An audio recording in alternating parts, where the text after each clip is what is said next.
첫 번째 경기 울산 모비스 대 창원 LG 분석 시작해 보겠습니다. 모비스는 삼성 원정을 승리하고 선두인 SK를 추격했다.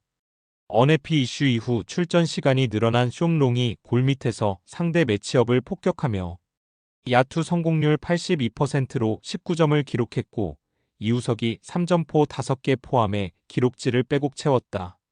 한우빈과 함지훈 등 베테랑들의 안정적인 벤치 활약도 있기에 진지하게 1위를 노릴 만하다. LG는 토요일 손호를 잡고 길었던 연패를 벗어났다. 여전히 마레이가 부상 여파로 나서지 못한 경기였는데 타마요가 멀로의 골밑 수비 부담을 줄여주며 21득점을 기록했고 박정현이 정확한 미드레인지로 기대 이상의 활약을 했다. 단 연승에 성공하며 순위를 끌어올리기 위해서는 전성형과 허일영, 최진수 등 베테랑들의 꾸준한 활약이 필요하다. 거기에 이 경기에는 긴 공백을 털어내며 마레이가 돌아온다. 모비스의 승리를 본다. LG는 복귀하는 마레이의 존재감이 있지만 첫 경기부터 풀타임 가깝게 소화하긴 어렵다. 두경민이 다시 부상으로 이탈한 점도 감안해야 한다. 쇼롱과 게이지 프림이 마레이와의 매치업에서 밀리지 않을 수 있고 이우석과 박무빈이 홈에서 최근의 좋은 흐름을 이어갈 모비스가 승리할 것이다. 두 번째 경기 한국가스공사 대 서울삼성 분석 시작해보겠습니다. 기스공사는 화요일 손호를 잡고 1위 SK를 추격했다. 정관장전 승리에 이어 연승에 성공했는데 22점 차 대승이었다. 이번 시즌 본인의 최다 득점을 기록한 신승민이 3점 슛 5개 포함 25점을 기록했고 부진했던 니콜슨을 대신해 25분을 소화한 은도혜가 8리바운드와 2스틸 13점 등으로 활약했다. 강혁 감독 부임 이후 팀이 워낙 안정적인 경기력을 보여주기에 우승 경쟁을 하는 이번 시즌이다. 삼성은 월요일 홈경기에서 모비스에 완패했다. 이정현이 이번 시즌 들어 가장 좋은 활약을 하며 19점 4어시스트를 기록했고 골밑에서 적극적이었던 이원석의 분전도 있었지만 코번의 빈자리가 컸다. 데릭슨이 35분간 9점에 그친 데다 구탕도 LG 시절의 에너지 레벨이 아니기에 외인의 열세가 크게 느껴지는 모습이다. 가스공사의 승리를 본다. 삼성은 이원석과 이정현 등이 힘을 내고 있지만 코번의 이탈로 인해 강점인 골밑의 위력이 사라졌다. 니콜슨과 은도혜, 이대원 등이 나설 가스공사 상대로 원하는 경기를 하기 어렵다. 신승민과 정성우가 선발로 나와 충분히 역할을 하고 있고 벨랑겔이 벤치 구간 득점을 책임질 가스공사가 승리할 것이다. 세 번째 경기 신한은행 대 하나은행 분석 시작해보겠습니다. 신한은행은 지난 주말 원정 경기에서 KB에 패했다. 경기 내내 접전을 가져갔지만 상대의 외곽포에 무너졌다. 3쿼터 골밑을 지배한 타니무라 리카가 잘해줬고 베테랑 가드인 이경은이 27점을 기록했지만 신지연이 파울 트러블로 코트에 긴 시간을 머물지 못했고 시니스를 제외한 선수들의 득점 지원이 아쉬웠다. 사주 결장이 확정된 최희샘을 비롯해 돌파가 좋은 스윙맨 이두나의 공백도 컸다. 하나은행은 김정은이 WKBL 통산 최다 득점을 기록한 삼성생명전에서 20점 차 가까운 패배를 당했다. 젊은 빅맨인 김하나가 10득점을 올렸고 김정은이 8.7리바운드로 분전했지만 삼성을 넘긴 어려웠다. 지난해 공백 속에 강점인 높이가 두드러지지 않았고 여전한 볼핸들러 불안이 발목을 잡았다. 신한의 승리를 본다. 하나은행은 라운드 MIP를 받았던 젊은 슈터 고서연의 페이스가 떨어졌기에 김시훈 정도를 제외하면 외곽포를 안정적으로 성공하는 선수가 없다.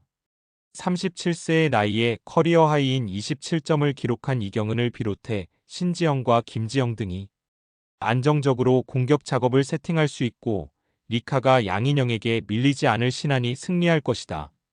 네 번째 경기 OK금융그룹 대 한국전력 분석 시작해보겠습니다. OK는 지난 주말 KB 원정에서 셔사웃 패배를 당했다. 범실에서도 한개 차이에 불과했고 블로킹에서도 호각세였지만 클러치 집중력이 다소 아쉬웠다.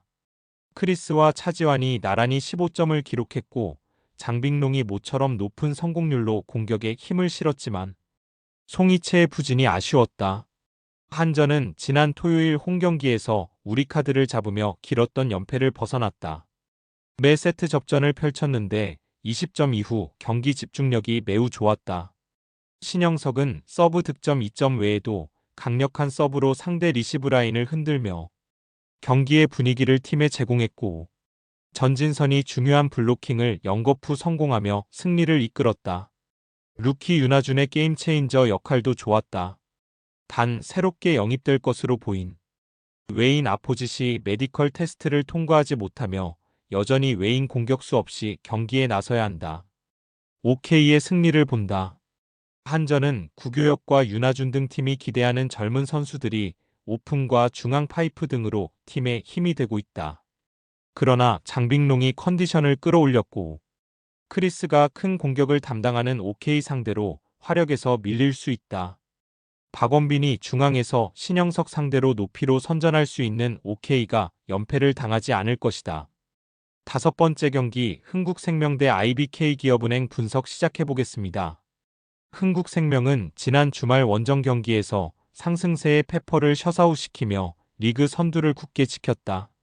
최근 부상 여파로 고전했던 투투쿠가 모처럼 맹활약했는데 57%의 성공률로 20점을 기록했고, 김연경이 공수의 중심을 잡았다.